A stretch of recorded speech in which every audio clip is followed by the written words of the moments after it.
যে আজকে জামাত স্বাধীনতা দিবসে শ্রদ্ধা নিবেদন করতে গিয়েছেন এবং আসলে হাসির ব্যাপার এই যে আজহারুল ইসলাম তিনি এই 3 দিন আগে বলেছে যে যারা 24-এর পর 71 বলবে তারা দেশের শত্রু, তাদের দেশ থেকে বের করে দিতে হবে।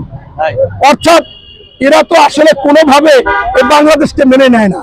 আপনার সেদিন একটা টক শোতে দেখলাম এমপি মাসুদ, সে বলেছে যে 1971 সালে স্বাধীনতা ভুল ছিল, আপনারা কিন্তু এতদিন পর বুঝতে পেরেছেন। অর্থাৎ সোজা কথা, তারা স্বাধীনতা কোনোভাবে মানে না।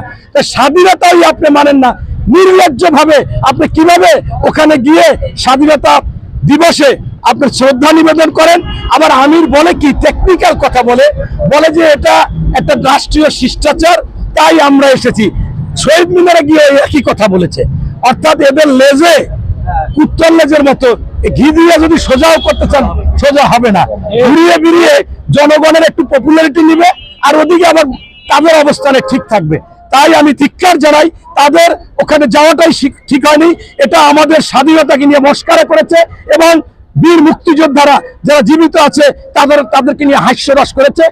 বাংলাদেশের অনেক জায়গায় তারা প্রত্যাখ্যান করেছে যারা জামাতের এমপি ছিল এবং এখান থেকে মুক্তিযোদ্ধারা চলে গেছে যে রাজাকার আমাদের বিরুদ্ধে ছিল, আমাদের মা বোনের ইজ্জত নিয়েছে, আমাদেরকে হত্যা করেছে, গণহত্যা করেছে, তাদের অধীনে আমরা সম্বর্ধনা বা তাদের পাশে থেকে করতে চাই না। তবে লজ্জাজনক দুঃখজনক ব্যাপার হচ্ছে কাইলা আবার জামাত বলে যে ওই যে স্মৃতিসৌধে মিছিল দিছে রাজাকার এখানে হবে না, এটা বিএনপি থাইকে দিছে।